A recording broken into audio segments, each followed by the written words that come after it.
his tomato can. Dude, that was bad. Like, Canelo hit him with that body shot. You saw that dude's like his insides just turning to mush. Listen, tell you something else too. Hello, all the viewers, motherfucker. I know we get off to a rough start. The Zone. I don't appreciate you just charging my shit. Fuck. I didn't plan on re-upping. They re-upped me on their fucking own, Jack. Apparently, you got to tell them motherfuckers to lay off. Oh yeah. Welcome to the show. I cut them off to the last. I forgot what I got. I think I was just watching Bellator shit, and I cut it off like the day before my trial ran out. All right, motherfuckers. Welcome to Keyboard Warriors, presented by RepTheWarriors.com. My name's Eddie Law. That's Jason Wakala. That's Fred Kirby. We're talking all the MMA shit, and you guys heard talking. We're talking about Canelo. Basically, yeah, tomato. You always beat a tomato can. What are you gonna do? With nasty body shot. Let me ask you guys this. Let's start with a little bit of this. I was listening to the MMA Hour with Luke Thomas, and this kind of came to my mind. He's advocating for more refs and corners to step in and stop these fights, kind of like the Barbosa Hooker fight. There was another one where somebody else also took a beating earlier in the night. I think you know what? I'm not even going to try to remember who it was. Anyway, you know, you got the Brian Ortega, Max Holloway is another fight that jumps to mind of recent memory. Now, here's the thing. A lot of cornermen say that they don't want to take the potential of their person, you know, their earning potential, their opportunity to go out on their shield, all this stuff. And in reference to boxing, a lot of the stuff in boxing, do you think if the fighters got a lump sum of money up front, saying we're going to pay you 50K to show up, and whether you win or lose, this is what you get paid, do you think corners would be more, you know, would be safer in actually calling these fights off, seeing as how they're going to get paid no matter what? There's no chance of that being an issue? Nope, sure don't. And for two reasons. I'll tell you why. A, because there's a lot of pride in the sport. We're talking about alpha men. I know it seems goofy, but real talk, pride is a real thing, man. You know, it's not a joke for these fighters. It's not like, oh, I want to go out on my shield and I'm going to be mad. Real talk. They want to go out on their shield, and if their fucking coach fucks them, even if they're out of it, some of those guys are going to get real mad. Right. Beyond that, the financial issue. It's not just about this fight. What you have to understand is, like, if they win this fight, sure, there's the idea that you get your win bonus now, but your next fight's bigger too. So you always want the ability to win that fucking fight. People are always going to want that. Look, y'all remember a little motherfucking fight with Czech Congo and Pat Barry? Yeah. Y'all remember that fight? Yeah. That's it. That's it. As long as fights like that exist, you're always going to have these cats like, don't ever fucking stop it. I don't give a shit how bad it looks. Don't fucking stop it. I might be one punch away. Don't you fucking stop it out there. Let me be hurt. You know what I mean? Like, I just don't think that will. Maybe once in a blue moon that would help fighters, but at the end of the day, man, they want to win this fight so that their next fight's bigger, and there's a lot of pride in the sport. I don't think that would stop it. Eddie, let me ask you this. Yeah. If that's the case, we have too much pride. Don't you think that we could take a page from boxing and maybe get a little bit of these seasoned trainers who have seen it all and kind of have seen the consequences of people like, you know, like a Brian Ortega who's young and took a massive beating, or a Dan Hooker who also took a massive beating, and maybe being kind of cold in the sense like, well, I'm gonna make the decision for you and I'm gonna help you in the long run. Even though you're gonna hate me now, I'm gonna help you in the long run. Doesn't it depend on that coach, the coach fighter like relationship though? You know what I mean? Like, I don't know, but what if we were to assign, like, let's say just like an old veteran, like, you know, like a Randy Couture or a Frank Mir, or somebody that has been in the game and can make that game time decision instead of putting it in the hands of the corner? Because like Fred said, the corner people love these guys. You know, the coaches, these guys, they just have this relationship where they don't want to hurt their fighter one way or another, whether it is to stop the fight too early or not stop the fight. You know what I'm saying? Right. That's hard to do, man. You're putting so much pressure on you know, say Randy Couture. Let's say Randy Couture was up there, you know, and he was the one who was in charge of stopping this fight. You know, just like that's what you're saying, right? You're saying have someone that season that literally has like a towel in their hand. If they think that fighter in that corner is fucking, you know, like done, they throw a towel for him so they don't get personal relationships in the mix there. Right. I get that, but the same time, you're putting a lot of pressure on that Randy Couture, right? In that scenario, right? To do the right thing. And there's always gonna be someone that gets mad at you for gets mad at any corner or any ref for being too late or stopping a fight too soon or whatever. But I think it's difficult to make that scenario happen, dude. I think it's very hard because you're asking those guys to be like, unbiased or whatever. And let's say, it's a Randy Couture and he's cornering somebody that's fighting someone that he happens to know, and he throws a towel and be like, oh, you only did that shit because I'm fighting your boy or whatever. You know what I mean? Right. I think there's too many pitfalls in that one. It's an interesting thought there, but I just don't think it's possible. But not married to the idea of like a Randy Couture. I'm saying married to like a third party, nobody that has connection to any of the fighters in there. Kind of like the judges right now, but somebody that has much more experience, actually fought or maybe even like has been in competition. Right. Here's where I go with this. All right. This is fighting. You know what I mean? If this was like in football, they have concussion protocol now, right? If you even look like you had a concussion, they pull your ass out. They don't even give you a choice. Like, this is fighting. Like, they're trying to hurt each other. They're not in there to fucking play, patty cake and shit. And I think asking someone to do that is just it's adding a whole set of problems to it. I think as far as we are right now, I mean, I can't think of I don't know, other than I don't have a theory, so I can't talk shit, right? I don't have a theory or a solution to it, but it's I think we're just always gonna have that issue where it's like, should the corner have thrown the towel? Should the ref have stopped it? Whatever. But I think also there are similarities with our sport and boxing, but there's a lot of fucking differences too. I think the MMA has that kind of martial arts aspect to it that just makes it more of a, honorable thing to die out there. You know what I'm saying? Like, boxing is more of like a looked at as a sport. It's an Olympic sport. You know what I'm saying? Like, it seems like MMA has more of a different philosophy at its core. Right. But don't you think that if we want to prolong some of these guys' careers, we got to start advocating for these guys having, the ability to stop a fight when that it's not going to turn for the guy, especially like let's look back at that Ortega fight.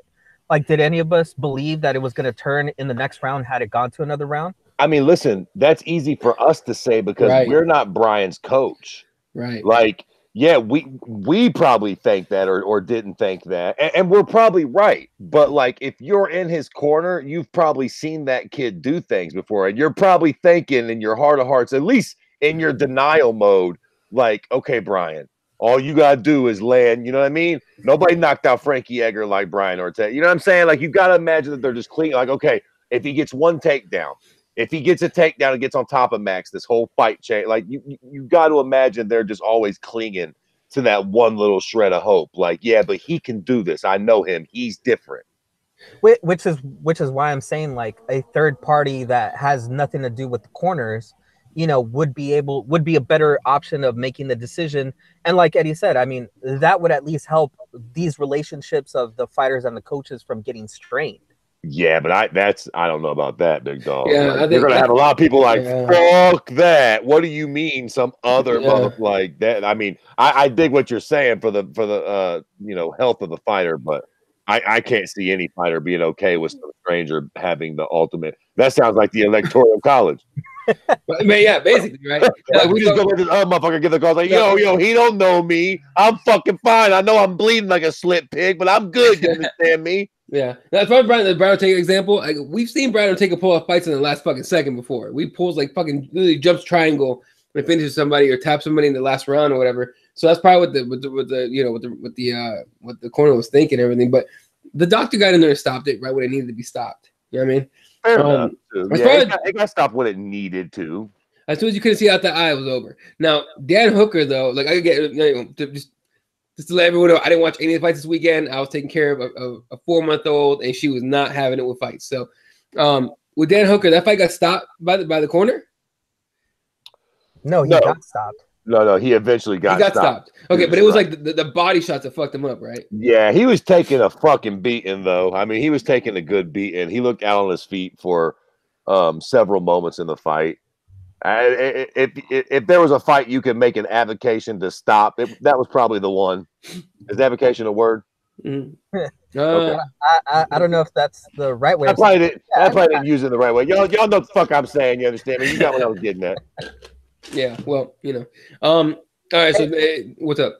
No. I get what Fred is saying, and like my thing is, I agree with Luke Thomas in his concern of if we keep doing the same thing to these fighters, eventually one of them is just going to take one too many hits, like boxing, and he's going to wake up in the hospital or just not wake up ever again in the hospital. You know what I'm saying? Like right. The accumulation of damage that these guys are taking just because they want to be tough.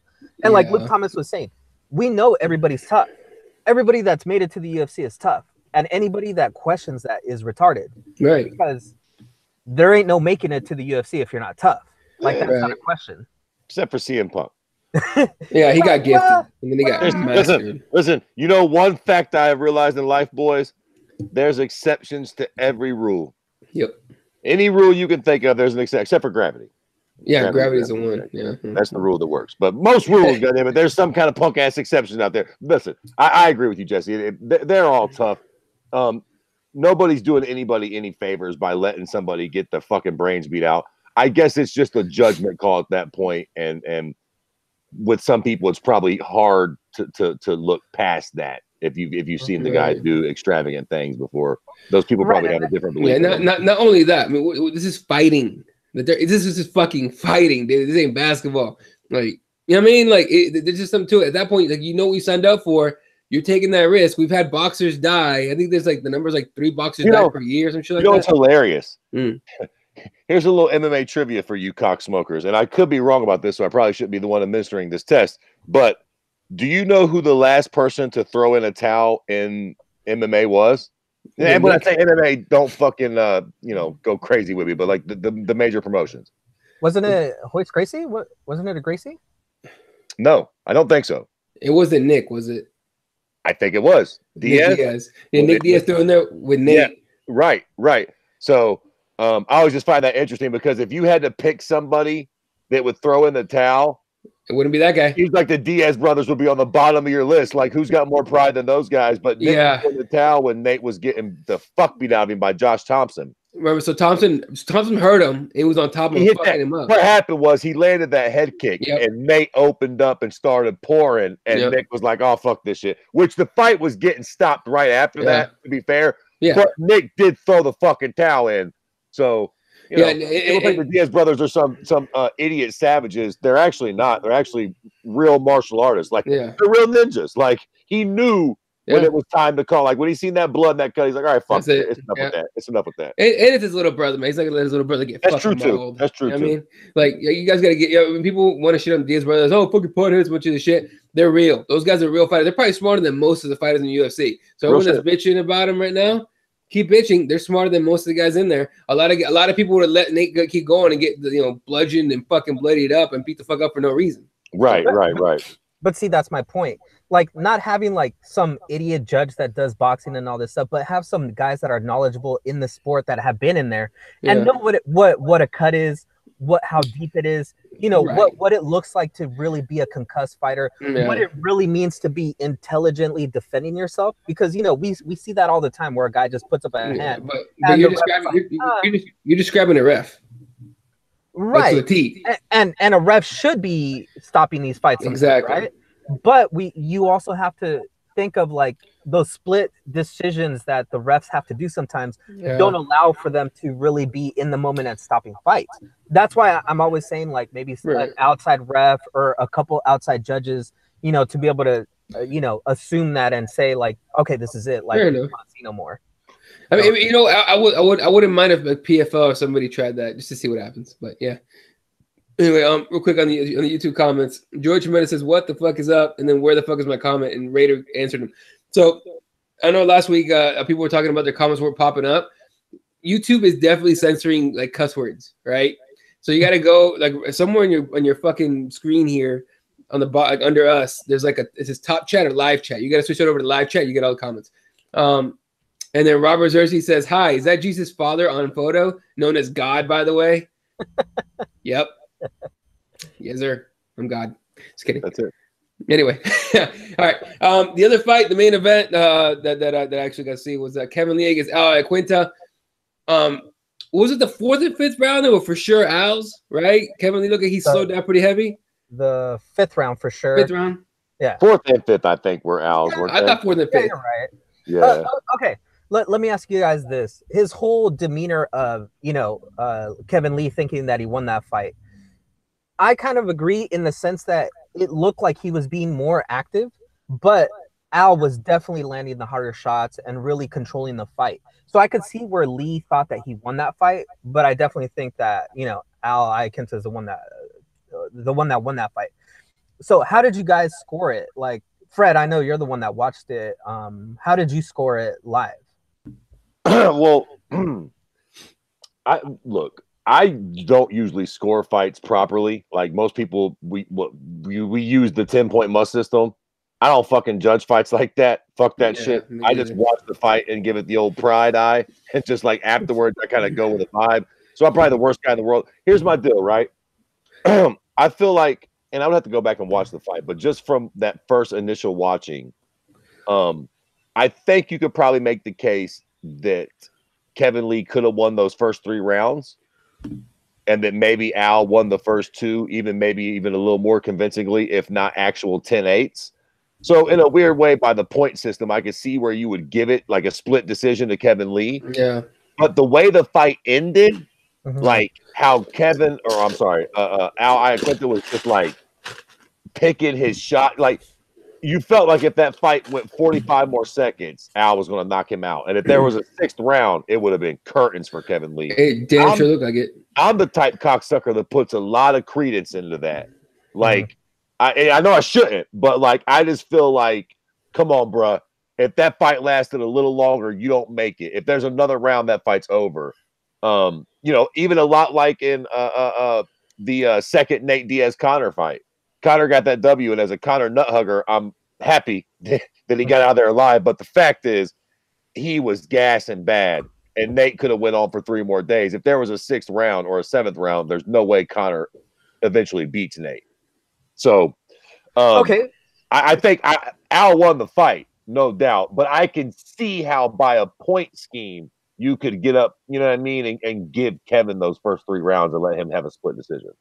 All right, so going by the pride rules, and I think moving forward, that would probably be the best policy, because I don't think we ever heard of a pride fight not being decided correctly, right? Am I wrong in that? They didn't have a lot of controversies. I mean, they had a couple. But they also were accused of flat fixing fights and shit. Right. I still think their method is the best, because here's the thing, man. That 10-point must system is a bit of a, you can win a round 10-9 and barely win the fucking round and not really do much of fucking nothing. And then at the end of the fight, a motherfucker can have you on ice skates the whole fight and not get that 10-8, and y'all both got a 10-9. But here's my goddamn point. Not all 10-9s are created equal. You know what I'm saying? Like, that's the fucking bottom line.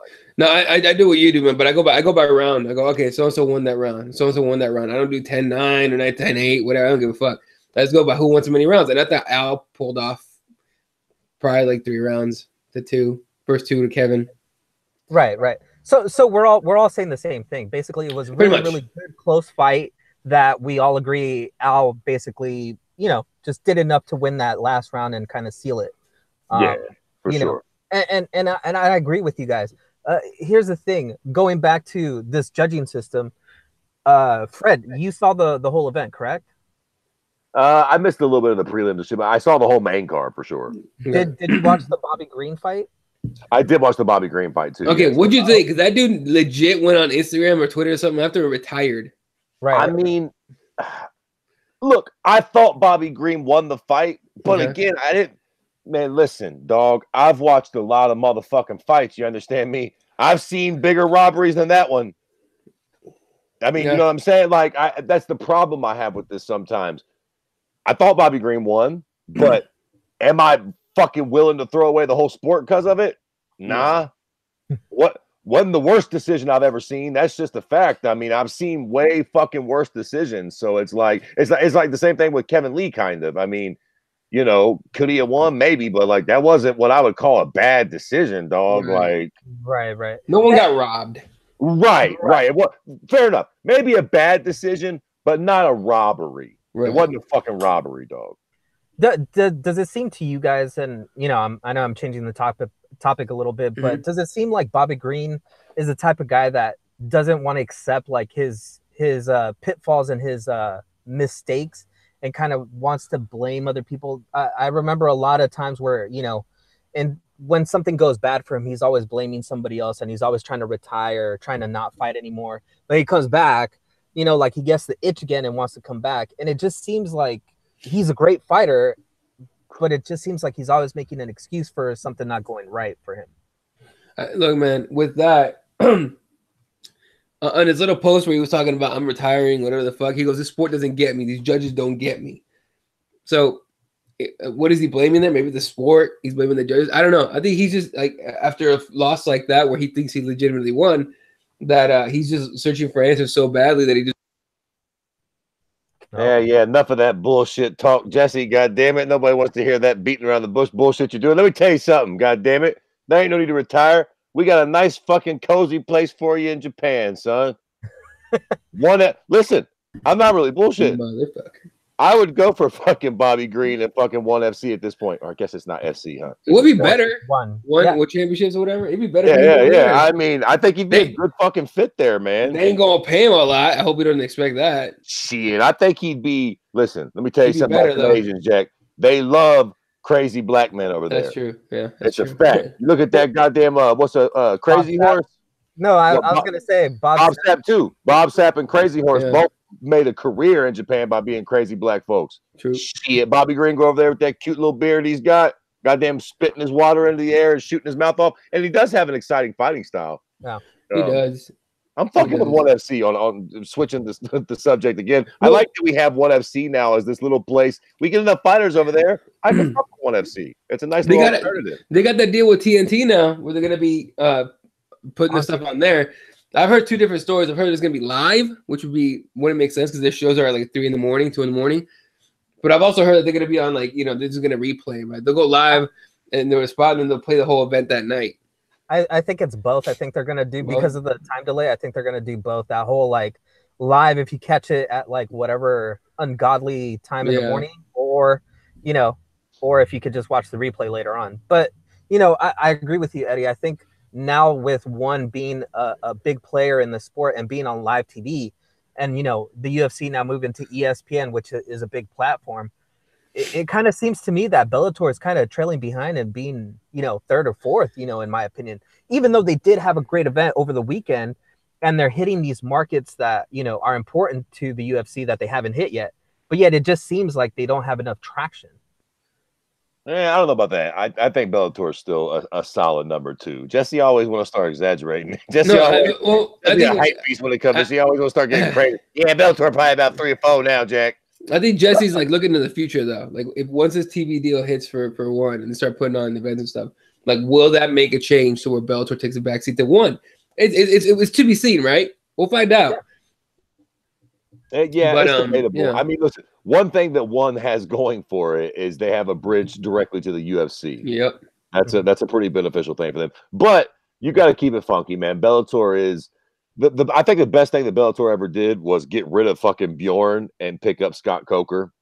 You got to hand it to Scott Coker. That ugly little fat prick knows how to run a fucking MMA promotion. He's probably the best motherfucker on earth, not named Dana White, that knows how to do it. And he's throwing shots at Dana White. I don't know if you saw his little quote that the reason that they canceled the UFC pay-per-view in Anaheim was because they ran out of bullets, or they ran out of shots. They ran out of bullets. I love how these motherfuckers in the MMA sphere just like morph into. Don't fucking Scott Coker look like a little ugly version of Dana White? Yeah. And then like you got Jimmy Smith, which he with the UFC now, but he used to look like their version of Joe Rogan and shit. Is weird. Why did they go with that dude? I don't know. That was a bad decision. They traded him for Cody. Right. No, I'm sure like Jimmy's gonna end up with like ONE FC or something.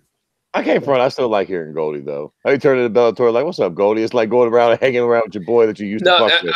I was actually watching with Bellator, and he's like, here we go, and I'm like, man, why did we get rid of Goldie? And then he fucking said something stupid. I was like, that's fucking why. God damn it, Goldie. I'm sorry. I thought y'all was hating on Goldie. Like I didn't have a problem with Goldie, man. Yeah, real talk. I never did. So fickle. Like of course he's cheesy. Ain't that his fucking job? We wasn't fucking Goldie to be fucking GQ smooth on the mic. Like what the fuck? But the same people that bitch about Goldie bitch about John Anik. So you can't fucking. I know. Yeah. Fucking it's stupid. Man. Yeah, it's dumb. But with fucking Goldie though, I mean, he's such a goofy fuck. Like he was like he gave the broadcast a little bit of charm, just a little bit of charm. But that's the thing, right? Like Fred said, it's that old like uncle, that cool uncle. You're like, oh yeah, I get to go see this guy. He used to be cool. He gave me my first beer or whatever when I was young or whatever. Right? Like that's what Goldie is. Yeah. But putting a bow on the event here, what was your guys's who was the winner of the night for you guys and who was the loser of the night? Fred? All right. I smoked too much. Hit me with the main event again, or the main card. What would we have? We had Charles Oliveira snuffed out Jim Miller, right? Right. Yep. What was the next fight? Was that Gunny and the Brazilian Cowboy? No, that was last week. Yeah, that was a couple weeks ago, bro. Okay, I'm tripping. That's what I'm saying. What was the other fight on that card? Eddie. Lee Iaquinta's on here. I'm trying to pull it up. I want to say Al Iaquinta was the biggest winner on this card. Probably. For obvious fucking reasons, right? Because now he's right kind of in the fucking title hunt, so to speak. What the fuck? He's got a decision lost. Oh, okay, here it is. It's Jim Miller, Oliveira, then Rob Font, Sergio Pettis, Edson Barbosa, Dan Hooker, and Kevin Lee, Al Iaquinta. Hey, Rob Font finished Pettis, right? Or beat him anyway? No, it was a 3-round decision. Beat the piss out of him. He big brothered him the whole time. Yeah. Sergio Pettis is the biggest loser on the card because I feel like this was a bit of an expose on him, or at the very least, a reality check that he's not going to make it at 35 in the UFC. And then I guess between Barboza and Al Iaquinta, Barboza proved that, goddamn it, he can beat anybody on any given night, although we've seen him fold too, so I'm not quite sold that he's Khabib ready to jump in. Okay, so there we go. Sergio is the biggest loser, and Al Iaquinta is the biggest winner. Listen, at this point, who the fuck do you give Iaquinta other than like Connor, Tony, or Khabib? So that goes to with my Gaethje. Look, so he has to get a big fight at this point. Like he can't go with no shitbird at this point. Yeah. That goes into my picks just real quick. So Al's the biggest winner, bar none. It's easy. Why? Because the names Khabib Nurmagomedov and Conor McGregor are being thrown in it with his. Like anytime your name is being said with those two guys, as far as you fighting one of them or both of them at some point, you win. Biggest losers to me is between two people. One, Kevin Lee, because he talked all that shit and still came up short, and he's lost twice to the same goofy asshole.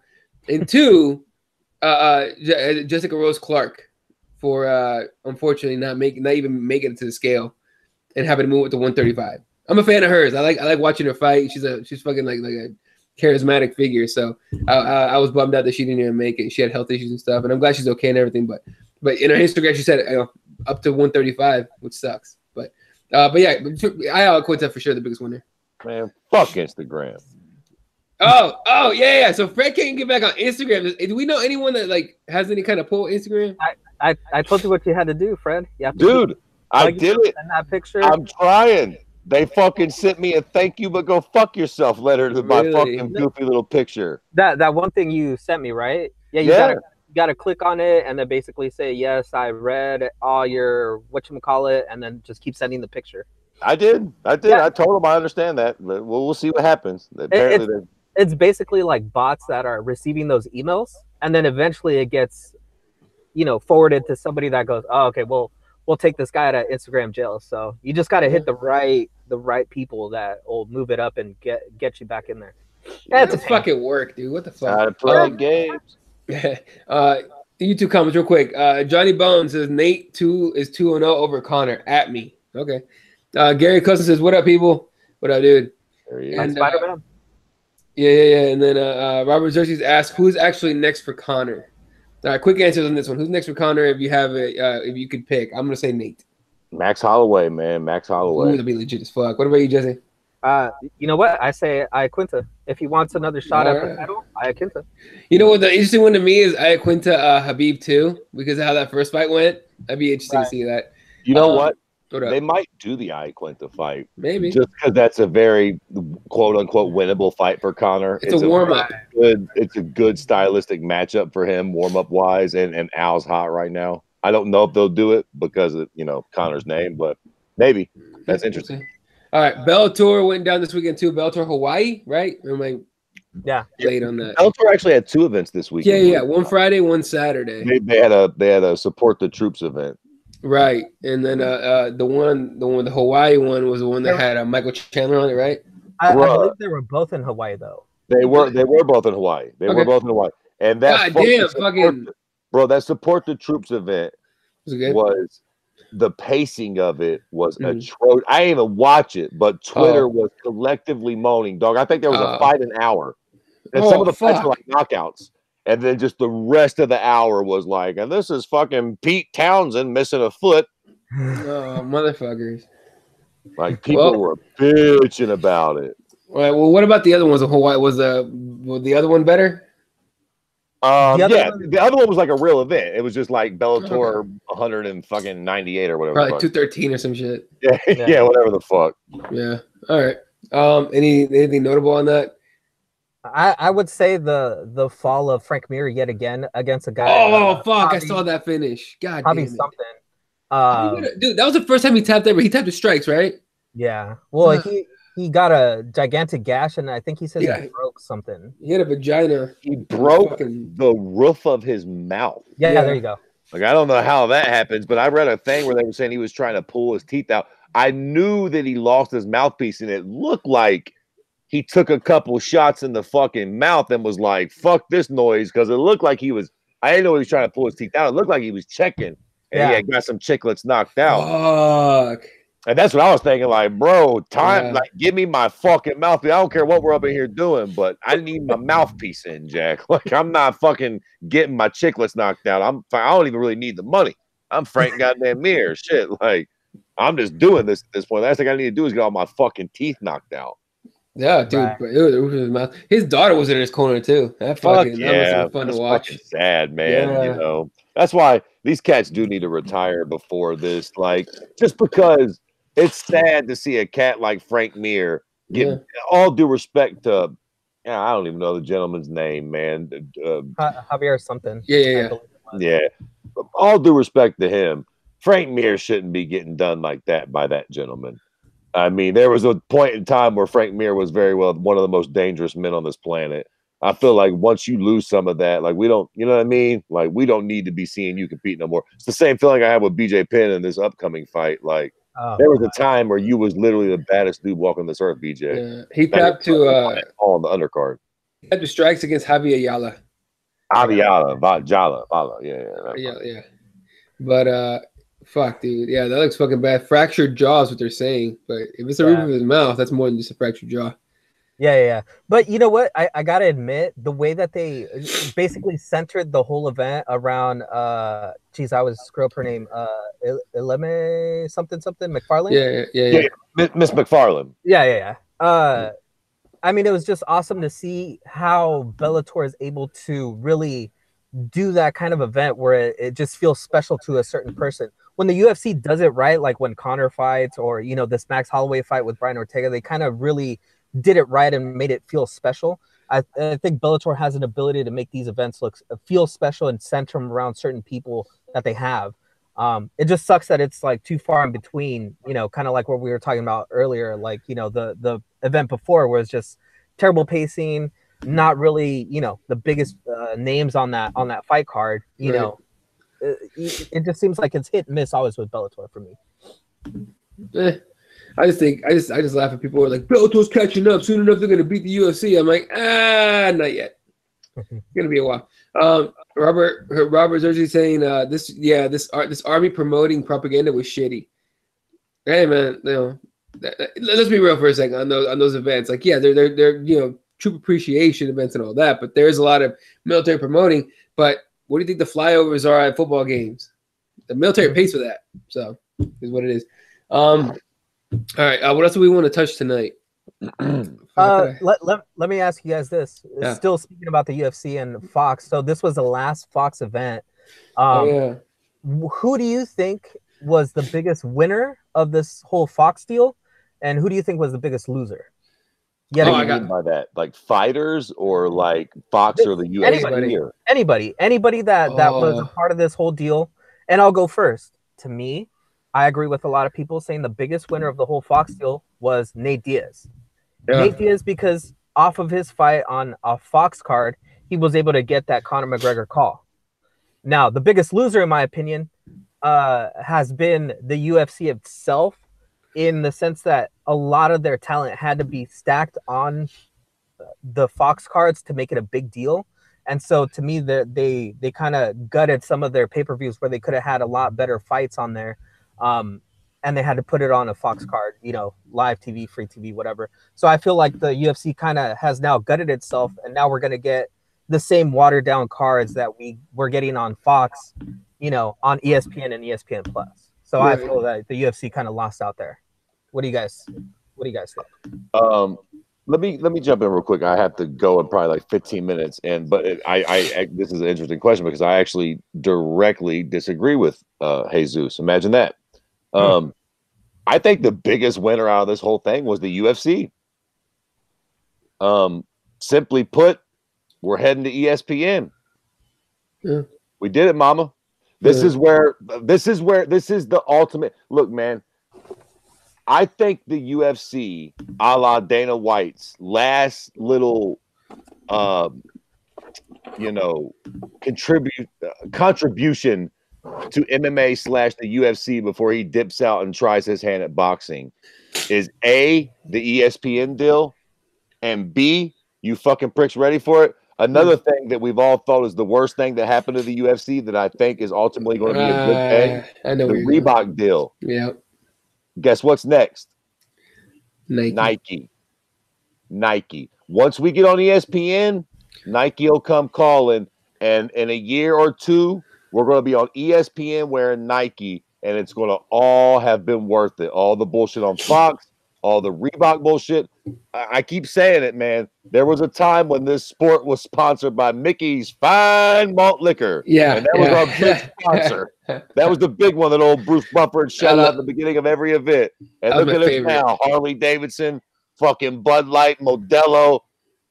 I think this is all part of the grand scheme, man. And Fox was a major point in legitimizing us, man. When we came to Fox, it was a big deal. What the fuck? People started really looking at MMA in a different light. And whereas we don't probably think it did, it probably had a major reach on people that Spike fucking TV just didn't.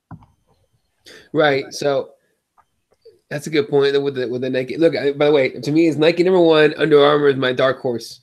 I think Under Armour is maybe that's possible, very well possible, because I thought maybe Modelo was some, but bigger than Reebok and worth the sting. 100%. I think Reebok was the stepping stone. So that's a good point. All right, biggest winner of the Fox deal, I'm gonna say Karen Bryant. She got, not only did she get a spot on UFC shows and all that, she's moving over to ESPN from what I've read. So good for her, Karen Bryant, biggest winner. I'm not even kidding. That's legit. She still is on MMA Heat and all that, but she used to be one of us. You know what I mean? Doing like podcasts, doing like writing and interviews, and now she has a podcast with Alan Joban and all that. She's been doing this shit forever and everything, and she made it. So hey, look, everyone hates Karen Bryant. I don't. Do you, boo boo? That's good shit. I'm proud. So let me jump in real quick, because I don't think I didn't give a loser, right? No, you did not. No. Biggest loser from the whole Fox deal, Demetrius Johnson. Oh yeah. They pushed the fuck out of DJ on Fox, and what did it get him? Sent to Japan. Over to one. Not a fucking thing. He still couldn't draw goddamn 3 people on pay-per-view. I don't understand it. I don't know what the deal was, but they tried that Fox platform with DJ forever, and it just never fucking worked, man, for whatever reason. They also did it with Benson, if you remember correctly. Yeah, they did, and it's same kind of jive. But then I feel like it worked for other guys like Mike Perry and Nate Diaz. Exciting guys guys that are talk shit. Have fun. Yeah, very different ways of approaching the fight game. But you know what? Fred, I real quick to what you're saying, I agree with you. I think in that sense, the whole making it for the UFC, definitely a win for them. But I also feel because of the Fox deal, we got watered down pay-per-view events. You know what I'm saying? And I think that's where we suffer as fans. Fair. That's a fair point. You know, that's what I was referring to. Eddie, give us your good and bad. Yeah, so good, Cameron Bryant. Right. Obviously, for what I stated. Bad, the loser for the Fox deal. Anybody that subscribed for FS fucking 2. All you assholes that did that. Sorry, you lose. Now you have a channel you can't use. There you go, Fred. You. So, yeah, fuck. Sorry, go get ESPN. Anyway, or ESPN Plus. I don't know how to say it. That's just something y'all need to tell me. When do I need to get this fucking ESPN app that'll annually charge me? No doubt. When's the first fucking event? Because I've been fucking holding out on that. I think February. Am I right on that? Am I wrong? No, I thought it was January or something. I think it's January, dog. Okay. Apparently you know what? That's the wrong motherfucker. That question. I must be wrong. No. You know what? I'm fucked up because they're coming to Phoenix, and that's an ESPN card on Phoenix, which is why they're making it big and trying to get Kane on that bitch, which I am pumped as fuck about. Kane, he ain't making it. Anyway, sorry. The one Mexican I hate on. This motherfucker. Don't do that. Don't do that. Fucking Jason, my boy. If we have nothing else to talk about, we could talk about that right quick, couldn't we? Yeah, want to talk about that? Let's sure. All right. So word is Cain Velasquez is coming back against Francis Ngannou, which name wise, okay, but going off his last couple of fights, Francis. I mean, maybe not the last. I think he won his last one, right? But the two before that. Yeah. Like, Kane's gonna fuck him up. I'm okay with that. Let Kane fuck him up. Get Bill in his name. Get a big fight. Let's go. But if Ngannou shows up as actual Ngannou, it might actually be a fucking solid fight. Plus, Kane's been standing up more with people. Oh, fucking 100 years ago. But still. I was gonna say. I know. Look, it hurts me to say it, man. All right. I have his walkout song is on my fucking iPhone.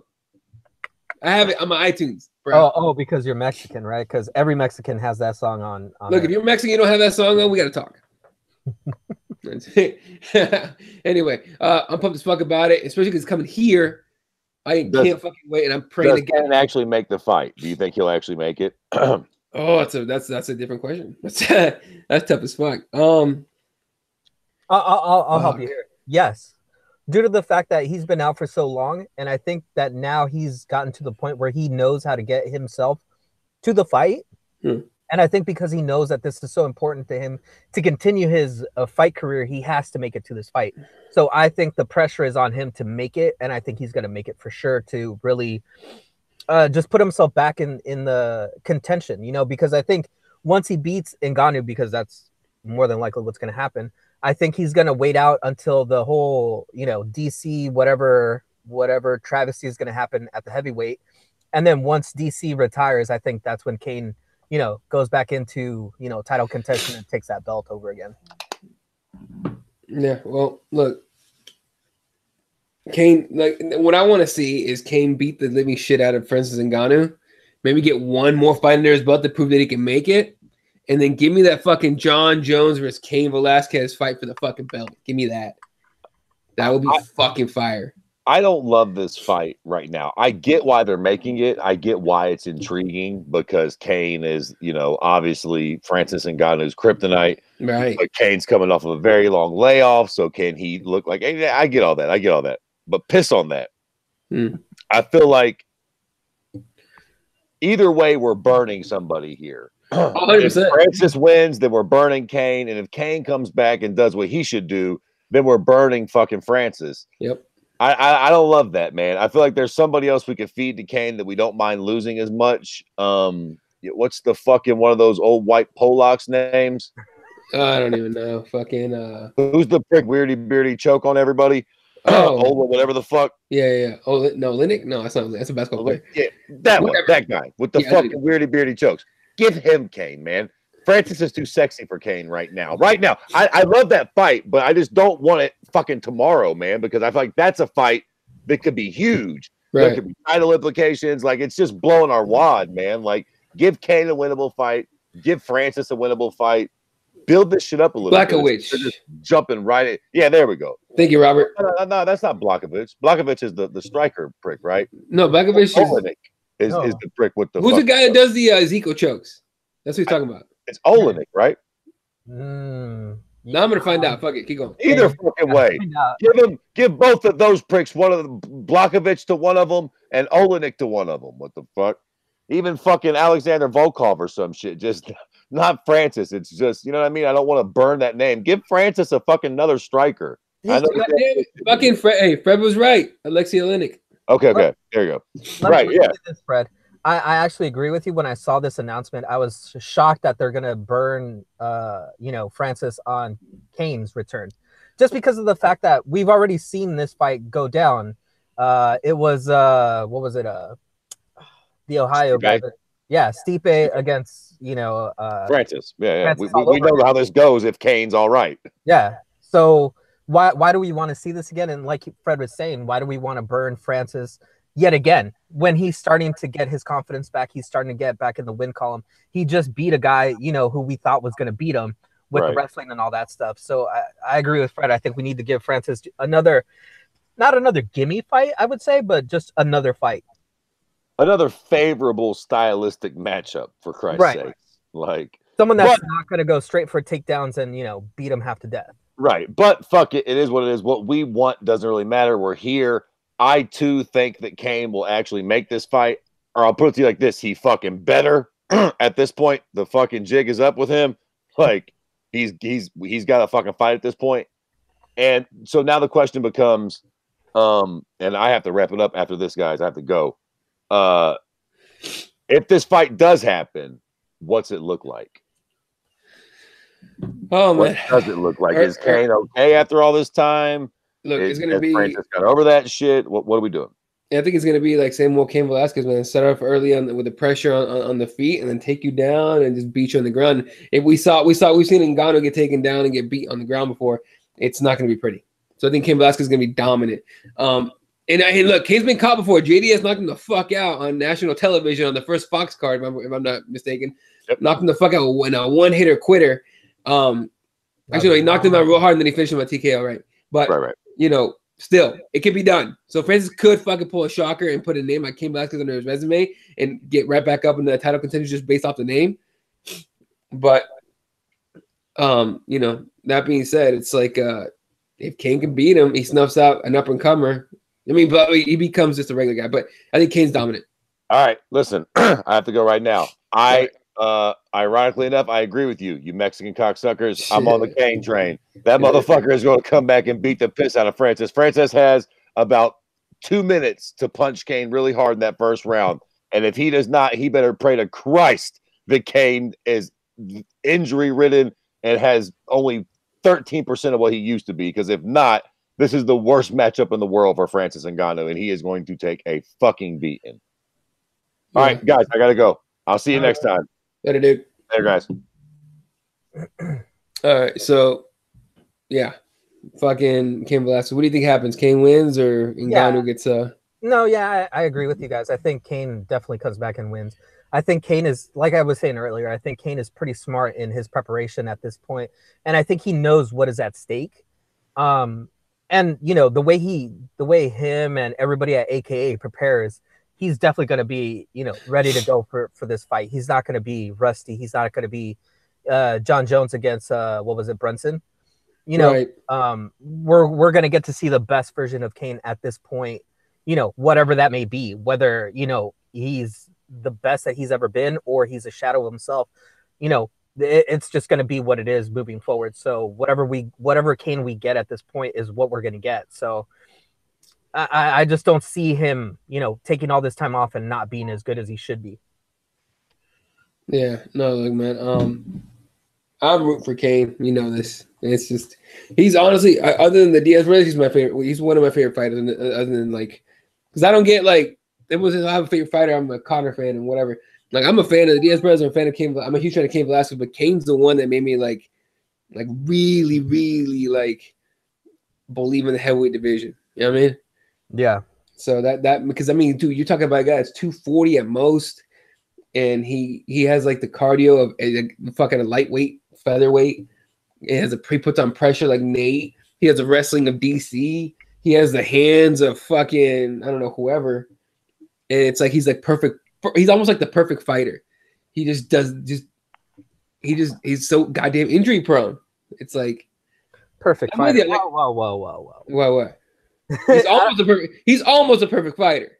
Well, I mean, I think the only thing I can say to that is that even though he's such an aggressive fighter back in the day, okay, there was opportunities for him to end fights and he wouldn't, which was the most frustrating thing about him.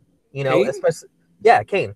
Like with the JDS fights, you know, there was opportunity for him to end the fights and, you know, he just wouldn't. Like he would take the safe route of the takedown, you know, the ground and pound, not really doing a lot or enough to finish the fight, but doing enough damage, you know what I'm saying, to keep, like, you know, banking 10-8 rounds or 10-7 rounds, you know. But you know, I think that's the problem with most fighters, right, that are that dominant sometimes, that they just don't put enough pressure or don't put themselves in danger to finish a fight to be exciting. Kind of like Usman, right? Kamal Usman. You know, I'm gonna say Kane's like that. Kane at least goes for ground and pound. Usman just fucking pumping dudes. Right, but I'm saying he has kind of the same issue. You know, in his last fight, Usman could have definitely finished that fight, but he didn't go for the finish. You know, he went for the safe route, and I think Kane at sometimes was, you know, kind of like that. Like he was putting it on people, but yet he didn't give it that extra last gear to finish the fight. But we'll see. Like you know, we were saying earlier, it just depends what type of Kane we get back. You know, whether the injuries have really diminished him, or if we're just going to get prime Kane and he's just going to, you know, obliterate everybody in the heavyweight division. I'll say this much. It's pretty safe to say it's not going to be prime. It's going to be prime Kane, obviously. Rust and all that, right? It's going to be real. But we shall see. Uncle Hank says, hola, cabrones. What's up? What's up? And then USADA knocking on Fred's door. Yep, that's why he had to go. Anyway, he's going to test positive, by the way. For everything but performance of handers. Everything but performance of handers. Or, like, you know, crazy shit. Anyway. All right. Anything else you want to talk about? Let me check the latest headlines. Meanwhile, you think something. Actually, like the other thing I wanted to ask you was, what are you looking forward to with this ESPN deal? You know, I know we touched a little bit about, you know, maybe moving on to better, you know, better sponsors and stuff like that. But what do you think is a win for the UFC that they would gain? You know, not about viewership or anything like that. But what would be the best win for the UFC going into coming out of the ESPN deal, let's say 4 or 5 years down the line or whatever? Look, man, the UFC's been trying their asses, like fighting their asses off to be mainstream. They thought the Fox deal would do it. The Fox deal got them halfway there. The ESPN deal was about to do it. You're on ESPN, you're as mainstream as they come. You know what I mean? Like, you're on ESPN, you're mainstream. You made it. They're like people say, "Mama, we made it." Like they made it. You know what I mean? Next up is a Under Armour or a Nike deal, or something like that. So I think that's the biggest thing that I guess look forward to, and at the same time, it's the biggest thing that I'm not looking forward to, because you're talking like we've been watching MMA for a long time, right? And the UFC for a very long time. So I am one of those old school guys that wants to protect my little sport. You know what I mean? Like I get annoyed by the casuals that only know Conor McGregor. And only know Conor McGregor, and only know, I don't know, fucking whoever is the other, you know, casual, like PBZ, Sage Northcutt at some point, CM Punk. I still wish, like, back in the day, every fighter knew fucking Roy Nelson. Every fucking fighter knew why Hoist Gracie was a big deal. You don't have to explain it like you have to explain it to the newbies, right? Everyone knew Ashley Evans Smith. Everyone, you know, and Ashley Evans Smith. You know what I'm saying? Like everyone knew that Strikeforce was the thing. I had to explain to somebody what Strikeforce was. I was like, yeah, you know, before Ronda went to UFC, she was champion in this so. He's like, or Nick Diaz was welterweight champ. Like Nick Diaz or Nick Diaz. Nick Diaz was never UFC champion. No, he was Strikeforce champ, welterweight. He was a bad motherfucker. And they're like, what's Strikeforce? And I had to explain that shit. Now I get it. It's great. Like again, to me, it's a double-edged thing. It's just I wish I could keep my little sport little, right? Mm-hmm. But it's cool to see it get mainstream and get big, because ultimately it means more money. And if we're lucky, and we're not, but if they're lucky, you know, that means more money in the pockets of fighters. And we get to the point where, you know, like in the NBA, the guy at the end of the bench, the guy that rides the pine all season, barely does practice and maybe brings waters to the starters. Like that guy's still making like $400,000 or $500,000 a year. Some in veterans minimum is like a 1.5 million, something like that, to ride pine for 82 games, right? Right.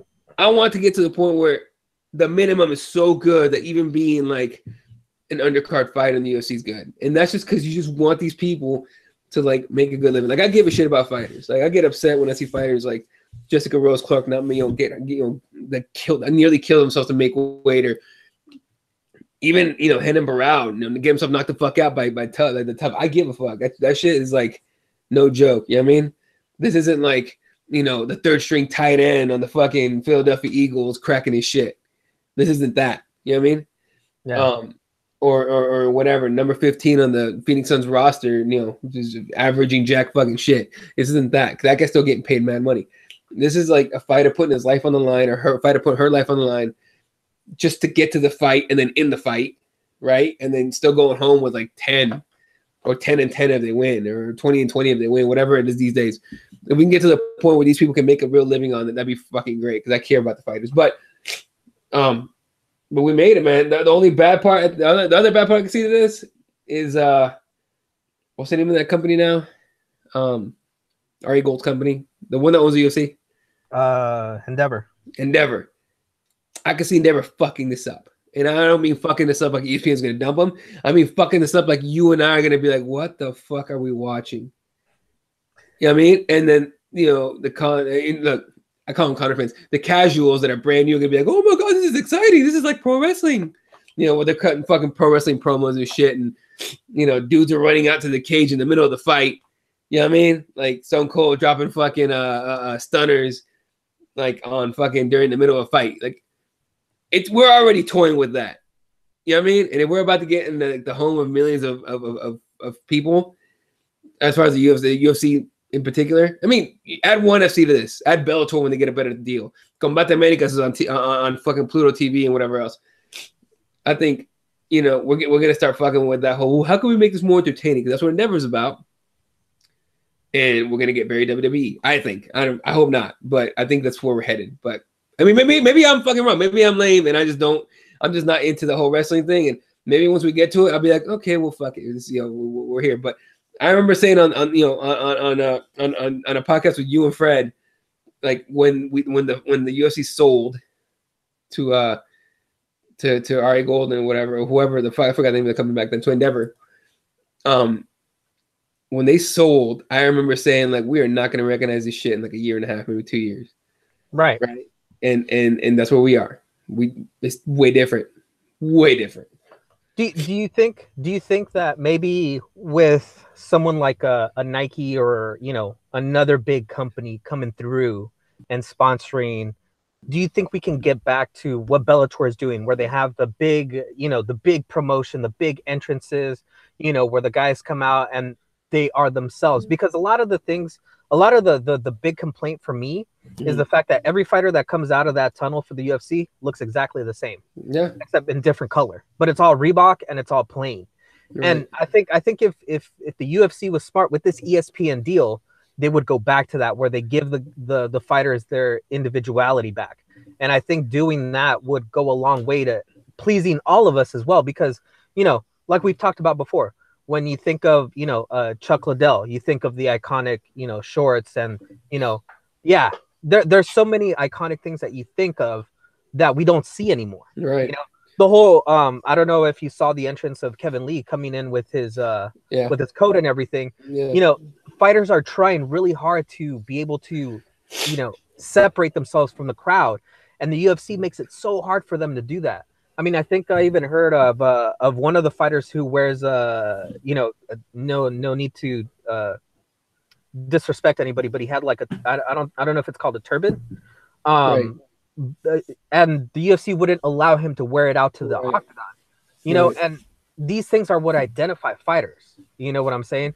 And when you take that away from them, it just makes it hard for people to identify with them and be fans of them. That's what I was saying about the whole Bellator card, from Hawaii, with their champion, their women's champion, McFarlane. She was the centerpiece, and she was able to, they were able to promote everything around her and make it about her, which to me is what made it so awesome to see that whole event, basically just revolve around Hawaii, the culture, and then have their fighter, come out there and really perform in front of front of the fans. Right. You know?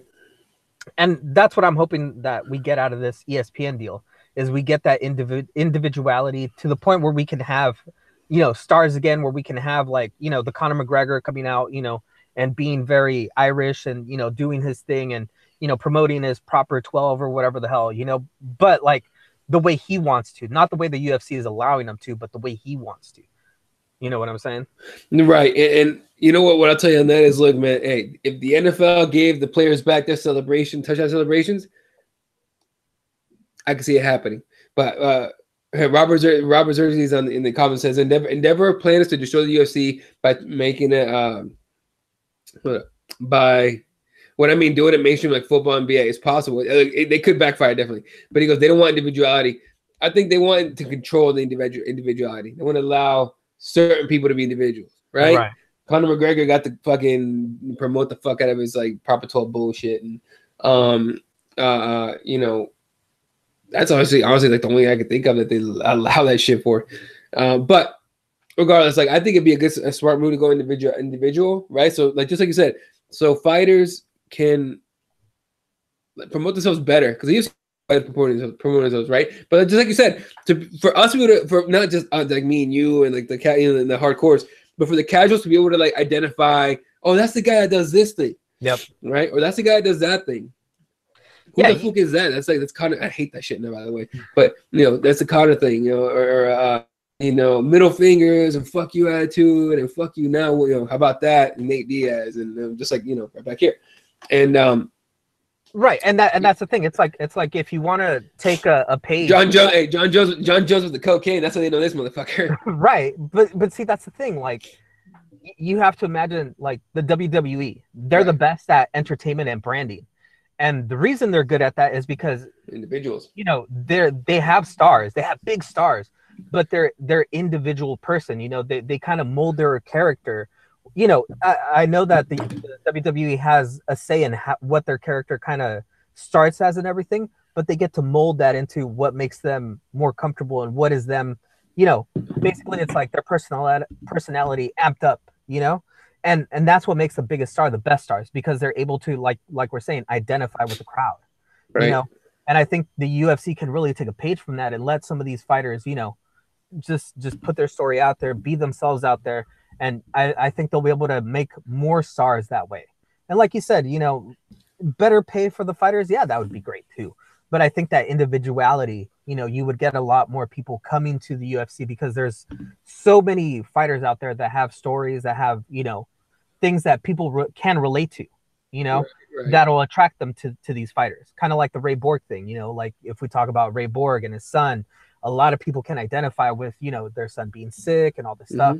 What was it? Joe Lozon, you know, with his son that had a lot of problems when he was born, going through surgeries and all this stuff. Most fans wouldn't know any of this stuff because they don't, you know, they don't talk about it. They don't really do anything with it, you know, and I'm sure if Joe Lozon had a chance to put on a shirt or talk about it more, be out there, you know, a lot more people would be fans of him. So.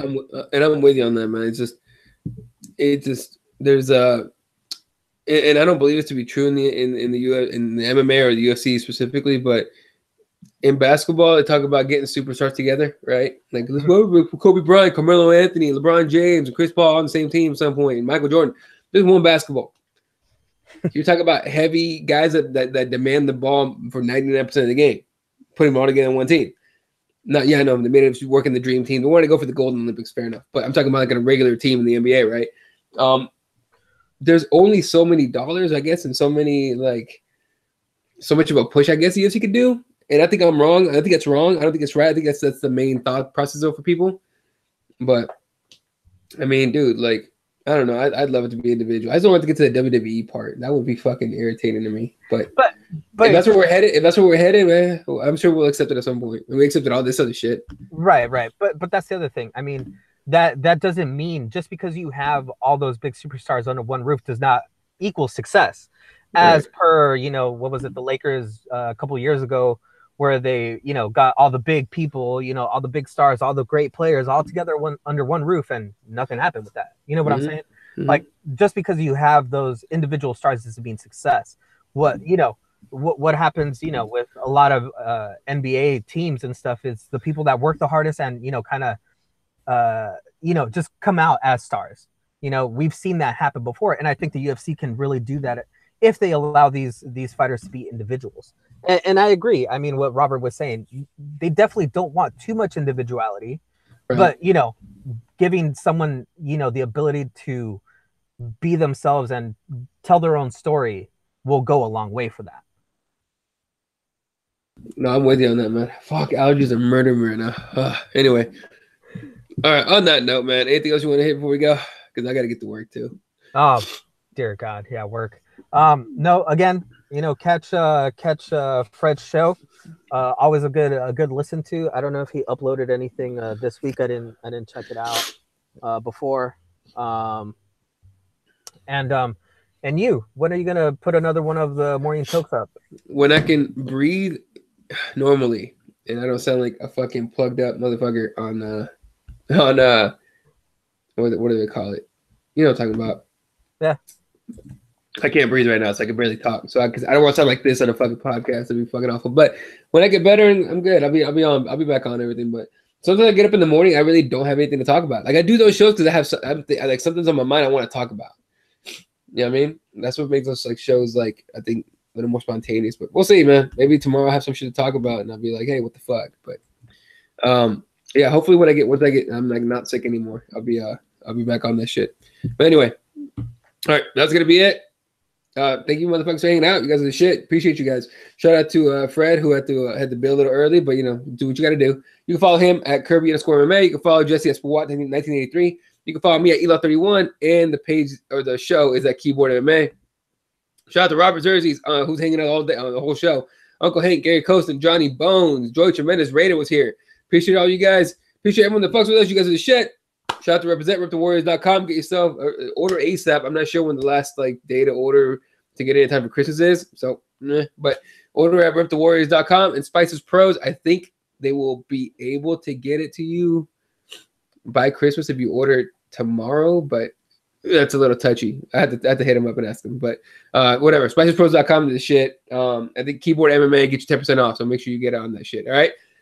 Love you guys. You guys are the shit. KeyboardWarriorsMMA.com for all the YouTube and iTunes and SoundCloud and all that. All right. For myself, Jesse and Fred, we'll catch you guys later. Good night and good night, Wilshire.